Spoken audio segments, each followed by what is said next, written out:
known as what? The land of 10,000 lakes. There's a lot of surface water features that are not included in the model that would have to be included if you went to a smaller scale. So that's just a few of the points that I had written down during it. Hopefully that helps a little bit. The time it took to run the model is a interesting one because they would do the model both what's called steady state, which is like, what the conditions like just on average over time, versus transient, which is how does it change month by month by month through some period of record. And they use this in a planning mode where they update it. Like every month they update the model. This is what we see. Let's plug that into the model and they will update it. But it is so big that to run it transient was, as Todd described, it's a huge computer resource. To run at steady state is not a big deal. You can run it on your laptop in 2 hours to run the whole thing. And again, one of the advantages is you can take a subset of it and use that to have a more detailed model in an area, which is what we're going to be looking at most of the time, something like that. So thank you, Todd. Thanks. Any other additional questions online? I do not see any. Thank you. Thank you. All right. Thank you, Dave. We'll move on to the new topics committee. We have present. Did I hear Pat earlier? I didn't think I heard that. Yeah, it was out. I think he provided an update in the note. I think it was that they have an update. Okay. I was gonna say, I thought I sent a note today. Yeah. I think Okay. they sent us. All right. We will, well, does anybody have any comments about the new topics committee? Okay. All right. We will move past that. D is Conservation and Efficiency Committee. Yeah, so Emily is out of the state, but I think she was stepping out of her meeting and maybe on there she can catch whatever I miss. How's that, Emily? I think we have slides too. Someone was kind enough to put them in. I did miss the deadline, so thank you for fitting us in on these. We've been really busy. So again, at this, we still meet monthly. They're still recorded. The recording links are put right into our minutes for meetings, so it should be easy for anyone to get to go back and watch. You may be interested in watching June's meeting, and we'll get to that in a bit. So first, we kind of went over the 2020 recommendations and the new funding that's out there and working with the implementation committee.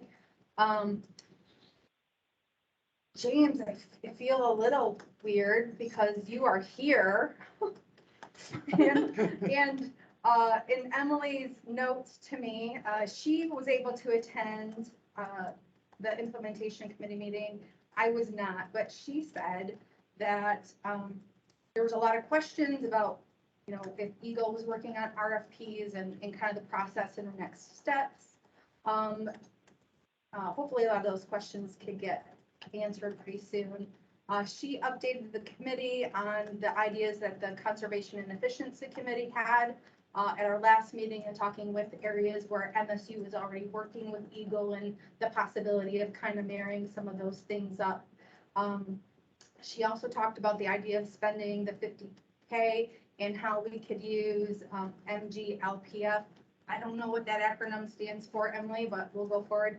As a match, and that James was in support of doing so. So maybe you can tell us what that acronym means, James. Kelly, it's Michigan Great Lakes Protection Fund. Thank you. Hi, Emily. And I'm in the state. I'm just virtual and attending 2 different virtual meetings this afternoon, including this one. I love working with Emily because she gets things done. So, we talked a lot about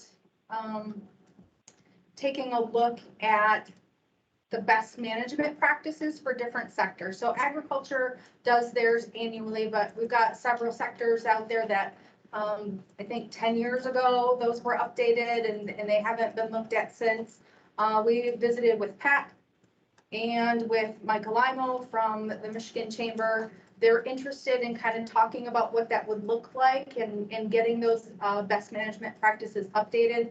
We also have some folks that reached out to the aquaculture industry to see if they would be interested in kind of creating some best management practices. There were some really good discussion about how that industry really doesn't have any, and with interested parties that are outside of the state and actually even outside the country, looking at starting some aquaculture facilities in Michigan, probably not using water as conservatively and as efficiently as most of us would probably like. Really the need for creating those best management practices to kind of protect the industry and those that are currently here, as well as the water itself. So we've got some feelers out there, and hopefully by next meeting, we will have heard from them whether they have interest and bandwidth to do that. I think we can go to the next slide. Kelly, before you move on, just a quick thought about the discussion with the aquaculture folks. Is that something that you guys have chatted at all with MSU or with MDART in terms of whether or not the question about best management practices for aquaculture should be included in the GAMPs? I mean, since it's agriculture. That was not part of our discussion. So Abby, feel free to jump in here. You were the one that brought up the Michigan Aquaculture Association and really having that group get together. We didn't talk about adding those to the agricultural GAMPs. There seems to be such a specialty in the way they do things that maybe them having their own would be the best for them. It's our animal industry division that has most of the interaction. Animal health standpoint. So, you know, we have the list, and of course, they're supposed to report to us in terms of water use reporting.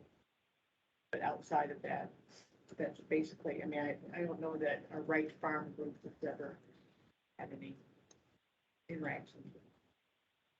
I guess I'm just thinking of it in terms of, you've got various potential projects going on in which industries are going to develop best management practices.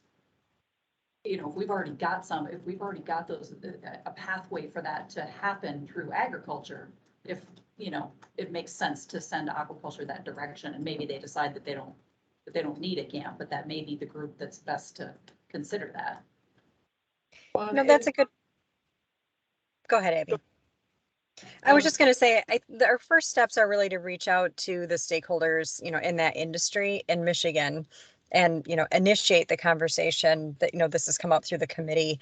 Is this something that they're interested in, they're thinking about?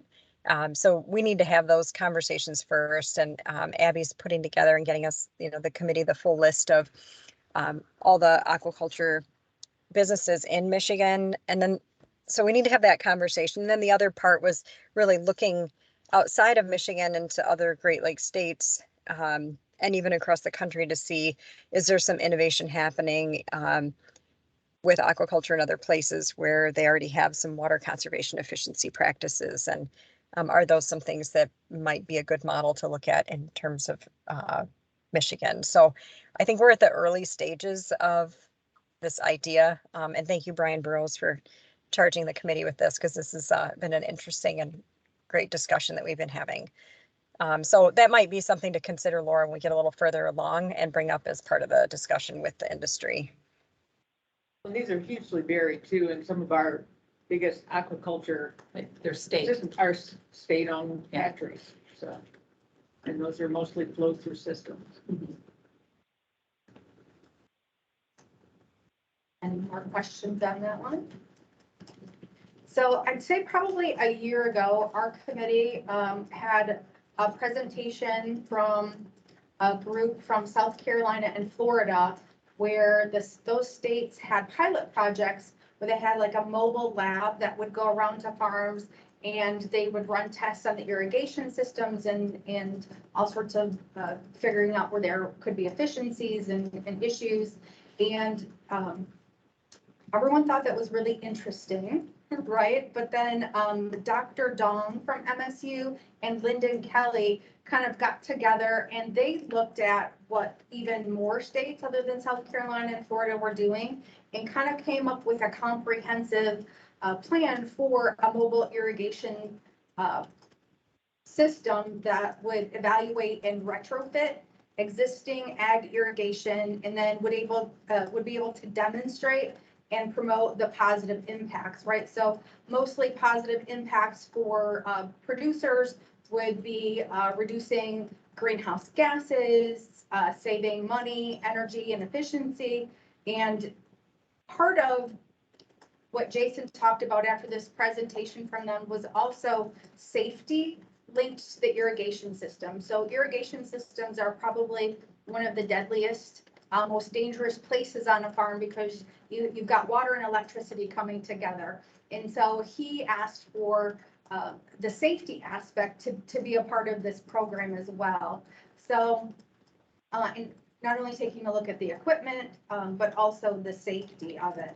Dr. Dong said he had already been in contact with Consumers Energy, and they were willing to contribute equipment to monitoring the energy consumption so that we would be able to put into terms the actual dollars saved, you know, the amount of electricity, the amount of water saved for the consumers. The group was favorable to the presentation. We didn't want to vote on it right away, especially because we had some suggestions for improvements of that recommendation. Those improvements were made to the text. They were sent out to the group. So when we come back together in July, we'll take a look at it, see if there needs to be more massaging of that recommendation. And then when we feel like the committee is good with it, we'll forward it on to the full group here for a presentation for consideration for a recommendation for the end of this year. Question I had, Yes. so there's something mobile that they'll be taking to farms? Yeah, so it's like a mobile laboratory that helps kind of, I don't want to say maintain, but takes a look at all of the irrigation systems. Is the pressure in each nozzle? What is the amount of water flow that goes through there? What it's supposed to be? How many gallons per minute is it pumping? Right, so they do a test of the irrigation system itself as well as evaluate how the whole thing's been managed and then make recommendations. Yep. We fully calibrate. Yeah. Yes. Awesome. Question. So far, we don't have concrete ideas for the climate plan with the water component that we've been talking about. But Emily's got quite a few meetings set up to really explore these topics. So at some point, we are hoping that we'll have another recommendation built off of that. That's really where we are right now. Anything to add, Emily?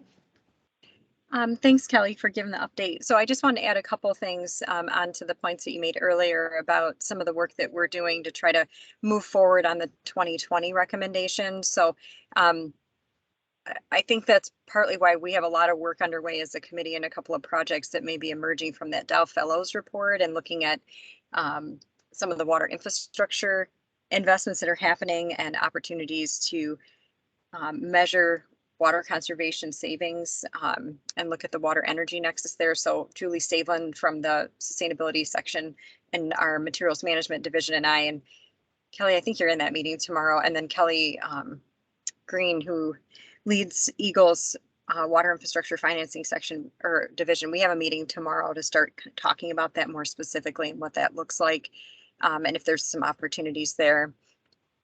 Also, with regard to the comments that Kelly, that you were making about the non-ag water conservation best management practices and opportunities to maybe use some of the $50,000 funding from the 2020 recommendation towards taking a look at the non-ag BMPs, but maybe broadening our thinking on that and building in some consideration for how are those non-ag sectors thinking about the future of climate impacts on their water use and water conservation practices and climate migration and potential movement of water intensive industries into the Great Lakes region and into Michigan. And so there's a bigger conversation that we want to have. And we're working on setting up a meeting with Pat and Mike.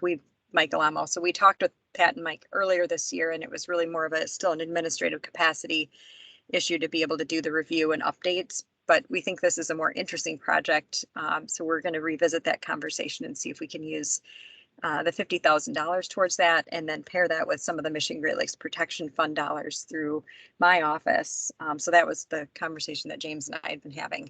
So we can look at this as a little bit larger project and make sure it's resourced appropriately, and be thinking more about sort of future needs and future impacts and bringing that climate lens into the conversation. So there's a lot of moving parts and conversations that were happening right now. So we'll see how these, whether they're new recommendations for 2022 or they're things that we implement as a result of the 2020 recommendations.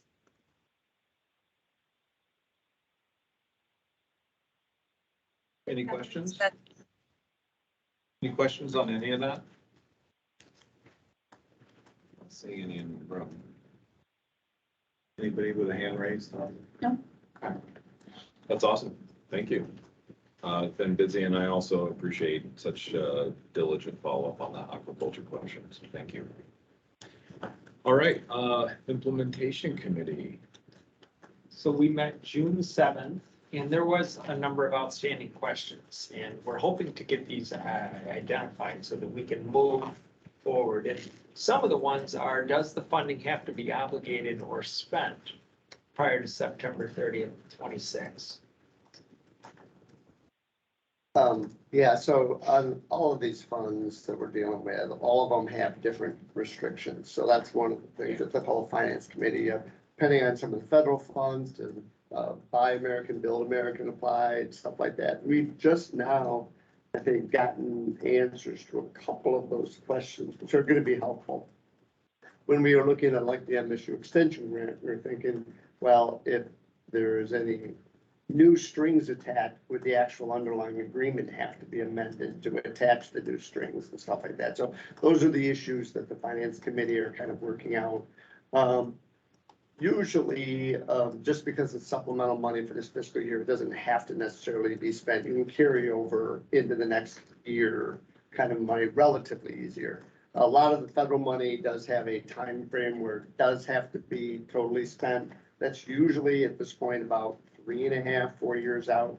It was a 5-year clock that started ticking when the feds initially did their appropriation.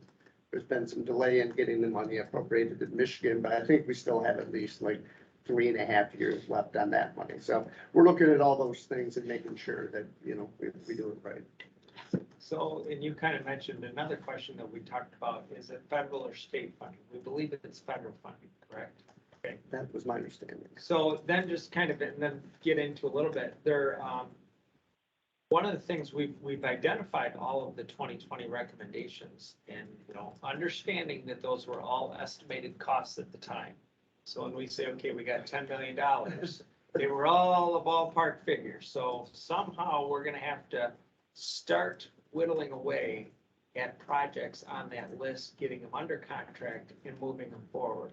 So one of the things that we talked about was, what are some of the existing contracts? And I know that Kelly and Emily has mentioned that the MSU one, but EGLE also has a lot of other contracts with existing entities that maybe some of these tasks could be built into there. And so that was one of our big things as to how do we move off start. If there's an avenue or a vehicle that we can move forward with, let's use it. And then our thought was, once we get answers to kind of that question, if we've identified where EGLE has that potential, then we need to start writing that RFP.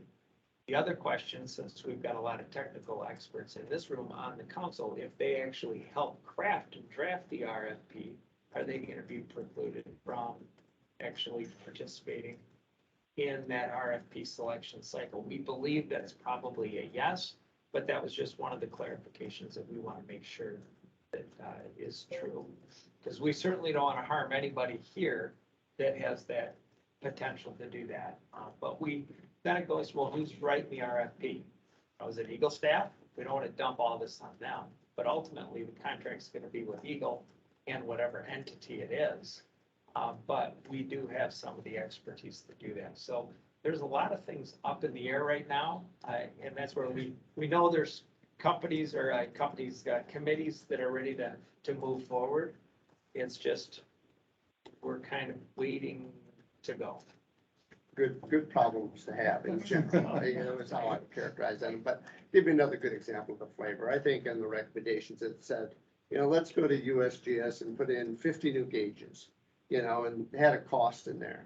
Well, the cost, I think on that one was a little unrealistic. And that of course creates a significant long-term cost to the department to maintain that gauge network. You know, so we looked at the money we had allocated and thought, okay, realistically, how many gauges would you be adding? And it's not 50, it's probably more like 10 or 12, somewhere in there to make sure that we could cover a reasonable number of, you know, ongoing expenses for those gauges. And knowing if you kind of go back to, hey, what are those areas where we're having kind of a water tightness issue? You know, how many of those are there out there? And that kind of matches up with that 10 or 12 gauges could provide us a lot of, you know, valuable data in some areas of the state that we know we needed. So, you know, we're going to be refining kind of those recommendations and kind of bringing it back to the committee as a whole. And I think that right there is a great example of, okay, $10 million to divvy amongst all. Who's going to get a slice of it right off the bat? Because whoever gets the first slice, the last slice may not have enough to kind of fund that A little process. prioritization Right. potentially that we come back to and just say, okay, which ones are, you know, are these first 4 or 5 the ones we want to get in the can, get the bids on them, know exactly what it's going to cost us, and then move down to like the next tier of recommendations or something like that. So that might be one approach that we decide to take.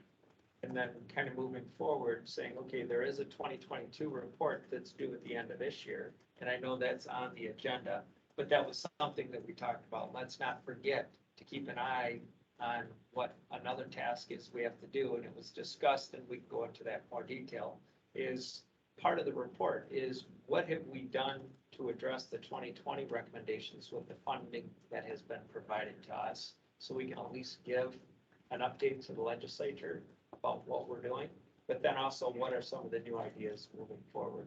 So there'll be those 2 tasks, but eventually we're gonna have to get started.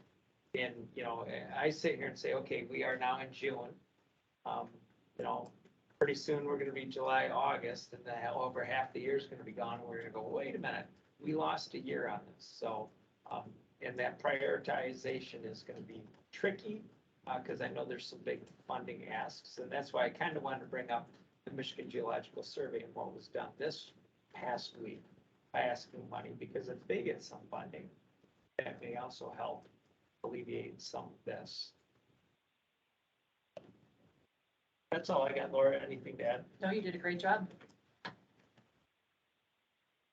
a lot to think about and worry about. Does anybody have any questions?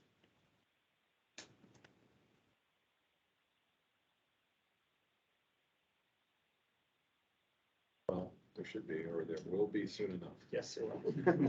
Now, we do have on that committee chairs and representatives from every other committee on there. If you want to be a part of it, please let me or Laura know, and we'll add you to the email list so you're at least aware. So I would like to be added. I was on it early on and couldn't come to the first meeting and then on the website.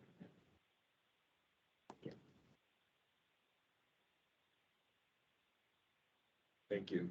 At this point, I'm going to turn the agenda over to Chair Brian Fingers. Brian, up next on the agenda is discussion on our report update.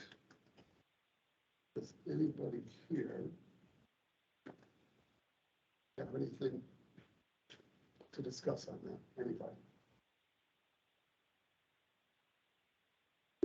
I think it's just a general reminder. Yeah. If Christine were here, she wanted to be on everyone's radar, planning purposes. Someone mentioned we'll be in July, August really fast, and then we'll be under the gun. I think we start meeting monthly in August. Is that right? Yes. We do. We don't have a July meeting. Okay, and so then I think we go to, and then I think it will be. And I guess the main thing I would say, we discussed this a little bit at our last meeting, is if you guys feel like it worked out pretty well for our 2020 report, to submit kind of your rough draft of the recommendations, and have the implementation committee kind of do a first brush at putting it all together into a draft. I feel like that worked pretty well when we did that before. So if you guys like that approach, we can do that again. We'll take a first crack at it. And what we'll do is, like Doug was talking about a little earlier, is from this point forward, the reports will kind of be in two parts, because it'll be the new recommendations that's going to come out from these committees, but then also what's happened since the last report. And then in the future, what's happened since, all of those reports, what we've got outstanding, things that haven't been done yet. So we'll kind of try to keep up on that and report what we can do in terms of, this is what's been done, this is the new stuff that has to happen. And we do have a master spreadsheet that kind of has these recommendations, so when we get updates, we're able to plug and chug and get those in. I think that's gonna make it pretty easy moving forward, is to say, what have we done on past recommendations? So any of that information that we get, we are dumping it into this spreadsheet, just to make it easier when we get to that point. Clock is ticking. Yes. David? Yeah, so I think just as a reminder to people, is that when we look at, like with the models committee, we have a number of things that we've got potential recommendations on. Questions have been asked, we're trying to do some additional work, we've got different people work. Basically, so whatever works to be done this summer is it. So I mean, that work needs to be finished by the end of August, so we can start working on recommendations in September, so we can get it into the council's process. So it's actually a pretty short time. Yeah, it is. Thank you. Anybody else have any questions about that? Hearing none, our next agenda item is the EGLE update. All right, I can take that one here in Jim's place. He's out of town on business this week a little bit, so he graciously provided me some notes to read right through this. So I might even give that a whirl. I may or may not stick to the script. First, he always provides a nice little outline. That's your coming attractions, what you're gonna see here in a moment. Some personnel updates in the unit. So Christopher Gothberg, who you all knew from helping to run these meetings in the past, and he has moved on to a new position in the Water Resources Division. So he's working in the field primarily now, and sort of a wetlands position and in the lakes and streams position permitting. So a little closer to home for him, less of a commute, and when we get in the office. But so we're sad to see him go. A lot of that work that he was doing for the time being will fall to Hannah here, who is more than capable, to be honest, of doing that. But he was doing compliance work for the unit, and so Hannah will take on it, at least for the time being, almost all that work. And then also looking to add another geologist modeler position. So Jill Van Dyke, as I think most of you knew or know, that she was active in the council and in the unit here also, and has been on extended medical leave for a while, and still does hope to return. That's our most recent update from Jill, is that she'd like to come back to work. But at least in the time being, to offer some assistance to Lena Pappas, who does this work now in the unit, looking to hire a new entry-level geologist to do more modeling type work. That type of work is being asked and requested from many different parts of the department these days, so we're lending them their assistance more. It's not just focused only on our program these days. So that would be important and helpful for me, especially to have more of that capability in the unit. It's just some like metrics that Jim likes to do here, as far as like numbers on different tasks and things that we're doing in the unit. Compliance communications, so 31 of those things happen here during this period you see, from April 1st to May 31st. Just that 2-month period. So different compliance issues that arise that we discover day-to-day basis. Kind of broke those down there into what they might be after the fact registrations. So folks who didn't register before the withdrawal went into operation as required by law. And then some other, see the other different kind of more or less routine things. Some of those registry or some of those compliance issues might stray out of the routine a little bit and get into like a violation notice. You see there 3 of those during the same 2-month period.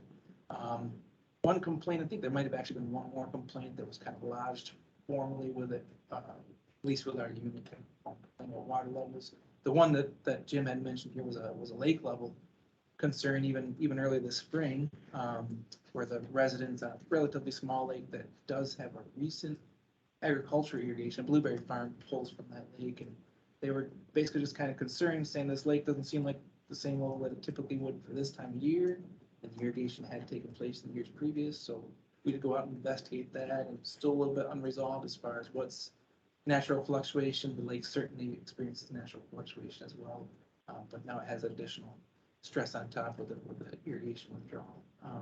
So it's kind of a rundown of those. Other metrics, for the whole calendar year thus far, 8 pre-screening reviews. You all may remember that means public water supply or community water supply requests for new or additional withdrawal capacity. Those 8 reviews have all passed and none denied at this point. One was retracted. That could be just a preliminary decision that didn't end up going through at the municipal level there from the community that had requested the review. 6 of those water withdrawal permits, so that's part 327 permits is what the slide there is intending to stay. So yeah, that's a little bit busier period as far as water withdrawal permits under part 327 go. I think 3 of those were temporary construction dewatering, sanitary sewer installation projects. One was actually our first ever agricultural irrigation permit, so a large scale withdrawal from Saginaw Bay to irrigate up into Swallow County. Pretty significant acreage under irrigation there, so it required a permit. One was for a sand and gravel mining operation in Grand Rapids area, and then one more was actually Consumers Energy in Jackson. Their Jackson generating station applied for, and we did issue that permit also. Wanted them to, it's kind of a long story, kind of interesting, but anyway, they're essentially looking to break away from the city of Jackson's water supply, no longer be a customer for that natural gas fired power plant in Jackson, and to supply their own. Okay, so our large quantity withdrawals authorized during the program year 12. So that's a little bit of a strange thing, but basically the 12th year of the program, dated back to July 9th of 2009, the new registration program. So just give an idea of the number of authorization, registrations that have been authorized either through the tool directly, water withdrawal assessment tool, or through site-specific reviews. Further breaking down the site-specific reviews received and just how those ended up going. I think you all may also be familiar that sort of that category of either being a denied a registration, the site-specific review couldn't authorize withdrawal, or being retracted. Those kind of get blurred a little bit. Sometimes someone might retract a withdrawal that otherwise was likely to be denied, but not always, obviously. So that's kind of a breakdown there. Site-specific review still pending. That's a little bit lower clip than we typically run at, so it hasn't been the busiest site-specific review period at the moment, but we still got plenty to run down here. Timeliness on site-specific reviews, so it looks like we're averaging just over 13 days. Again, I think Jim probably provides a reminder every time. I'll do the same, that the statutory deadline is 10 days, which we could meet every time if we wanted to, but it would likely mean that withdrawals would have to be denied at 10 days. We can let that go a little bit farther. Usually the person requesting is A-okay with that, so that we can arrive at a different determination, oftentimes, not always, but our average is just over 13 days for that. And about half of them we're able to complete during that 10-day statutory deadline. Those typically would obviously be the easier ones, or the ones that have to turn over every single rock and leave to try and come to a favorable outcome for the applicant. So that's just sort of over time. Kind of, if you can see those dates very well up there on the screen or on your computer, I'm just seeing it showing over time how the number of days has increased. Basically, when requests were higher or staff was lower or a combination of both, decreased down to a pretty level rate that we're at these days. Days to complete a review. Same kind of idea. are completed in 10 days. So the depleted watersheds, always that tricky term that we throw around. I think all of you, again, may be familiar, but I'll remind that depleted is generally that's going to be on paper or in an electronic database, depleted watershed. But this just gives a breakdown of the ones that were as of June 1st, a couple of weeks, a little while ago here, where we're at with those, how far in the hole they may be. And there's a map showing the distribution of where those are located. Not a whole lot of rhyme or reason to it spatially. Obviously, a little bit of a concentration in the heavily irrigated areas. That still is the lion's share of the withdrawals that we review and that are being registered. I don't know if I necessarily need to read through all those, but if you have questions about maybe like any of those particular ones, I can happy to talk a little bit more and can help also talk a little more about those. But was sort of a there's a relatively small number of reasons why a watershed might get into that depleted status, or what you might think of as potential adverse resource impact status. Kind of runs down what those reasons might be at the different locations. So this was a large effort recently undertaken here within EGLE to kind of lay the groundwork for planning for this groundwater data warehouse. Obviously, it draws clear parallels to other initiatives or ideas that have been aired in this council here with the hydrogeologic framework and so forth. So yeah, the investment of time recently was this lean process improvement project. So I think they even have a facilitator that comes in who's trained in that kind of thing to take a look at all the issues and kind of put it on paper, at least put it in front of everyone's face to try and figure out how to prioritize and get your way through that. Obviously, the name implies there that the end result or the goal will be this kind of master data warehouse of everything we can get our hands on. Very similar to some of you old timers in the group here, a long time with the program, to like the groundwater inventory and mapping project that concluded back in 2005. Yeah, but to have that basically be all linked together in more of a modern database and see a GIS component or capability to it. Lots of divisions within EGLE that would be involved in that because they all play in the same groundwater data arena. And then DTMB, of course, because of the IT aspects of having and housing and managing a database like that. Let's check my notes, make sure I haven't missed anything. Jim's here. Andy, where is that in the process? Very early. So that is in the note here. So the lean process assessment or improvement part of it, that just concluded, Jim said last week. So I think that was early last week, maybe Tuesday or Wednesday or so, where at least that part of it. So at least they've gotten through that and just got a lot of ideas. There are a lot of cooks in the kitchen in that, in that lean process improvement, even those initial meetings. So, definitely not moving fast yet. So lots of ideas, lots of people's own desires or own ideas on how it might look and how it might go. Pretty early, pretty preliminary as far as that goes. Jim says that the team, the lean process improvement team, will present their recommendations to the sponsors for approval on June 28th. I think I'm supposed to know who the sponsors were. But I don't necessarily know that. Yeah.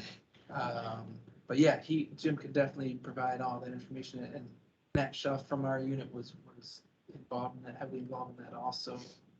So he's on vacation this week also, but he'll be able to answer a lot of those questions too.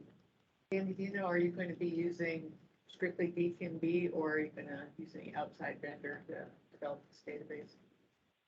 Yeah, that's a good question. I don't know that. Should know that, I think. But my guess is that it would not be strictly DTMB. I don't want to go too far on a limb there, but that might be. Yeah, I will not go on that limb. I don't know. I'm not even going to try, I guess. DTMB involved there, but yeah, I didn't hear that part of the discussion as far as what they would, if that had even been agreed upon with that group yet or not. That may be one of the things that was not agreed upon. Okay, yeah, I think I wrapped her up there. So any questions, any other questions? Happy to. Good report, Andy. Thank you. You bet. Does anybody else have any questions of Andy? Online? No? Not seen. Okay. Moving right along. Our future meeting dates for the rest of the year are published in our agenda. Our format will continue to be live. We will continue to encourage voting members to attend so that we can populate a quorum. I formally request that we take the comment that there is nothing in this agenda that's critical, because when you put that in the invitation to the meeting, it says to people, there really isn't anything that important, so you don't need to show up. The conversation we had before you cried. Okay, well, and maybe it's just me that it irks a little bit, but like, it takes time, right? Like, these are not short meetings. We're all volunteering and taking time away from something else. And if these are public, right, like, I just don't want that out there, really, that this isn't really worth your time, nothing's critical, so hey, show up or not show up. When we've been having trouble getting people to show up, right, like, in person, so if it's important enough for us to be here, then let's not put that kind of flippant statement in the invitation. That's a good point, and I think it probably could have been worded better to say, we aren't gonna be voting on any recommendations today. Because that's kind of the hinge, right, is, you know, is we need to have a quorum if somebody's bringing a recommendation to the table, you know, and if we don't, boy, I'd hate to have somebody drive 3 hours or longer to get here and realize that there's, you know, that they could have just been online for this because there were just updates, which is good information, but, you know, they didn't need to be there in person to vote on something. So Well, that's, and that's, I guess, a next That's question well I taken. have. If we don't have a recommendation that we're going over, something that we need to vote on, can we be more respectful? Maybe that's not the right term. Can we use time more wisely and go, okay, this meeting, maybe it's August, we don't have any recommendations yet we're voting on. Can we do that meeting virtually, but yet still make sure people understand there's a process and a timeline, and that we still need to keep up on things, right? Like, we're gonna let you sit at home and join this meeting from there or wherever in the world you are, but no, like, September, you better have some stuff in, type of thing. I don't know. This This is Frank Edewagisha, and I do appreciate that the heads up that we're not voting on anything, because I'm one of those people that has the 3 hour plus drive. So I do appreciate that. I appreciate that notice. Thank you. Again, I think we'll try to be accurate with our verbiage in the future. One of the tricky parts, of course, is that the legislation requires this meeting be pursuant to the Open Meetings Act. So we just need to be, use our verbiage and when we'll have very important things to do and when we may not. That's fair. Good feedback, Kelly. Good feedback, Kelly. Thank you. Next up on the agenda is our open comments period. Does anybody in the audience have any comments that they'd like to share?